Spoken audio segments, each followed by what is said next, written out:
বেঞ্চির হাতুলির সঙ্গে আমাকে বেঁধে রাখলেন। কিছুক্ষণ পরে এশার আজান দিল।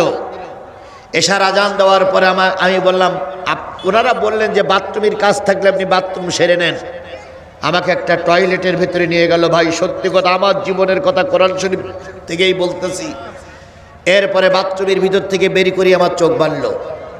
আমি কই চোখ বাঁধতেন কেন? কয় কোনো কথা নেই, আপনাকে এখান থেকে জেলায় নিয়ে যাওয়া হবে।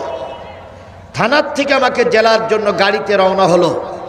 সামনে একটা গাড়ি, মাঝখানে আমার গাড়ি, পিছনে আর একটা পুলিশের গাড়ি, তিনটে গাড়ি। পুলিশের যে সাইরেন, পুলিশের যে বাঁশি, ওই বাঁশি বাজাতে বাজাতে আমাকে নিয়ে যাওয়া হলো জেলায় নেওয়ার পরে ডিবি অফিসে আমাকে নিয়ে যাওয়া হলো রাত 12টার ভিতরে। এই 12টা পর্যন্ত সমস্ত জেলার আনাচে কানাচে এখানে সেখানে ঘুরানোর পরে এবার 12টার সময় আমাকে ডিবি অফিসে নিয়ে যাওয়া হলো। আমার জীবনের কথা বলছি। তাহলে ওখানে আমার চাইতে কঠিন অবস্থা যারা পার করেছে তাদের কি হয়েছে ভাই? তাদের জীবনটা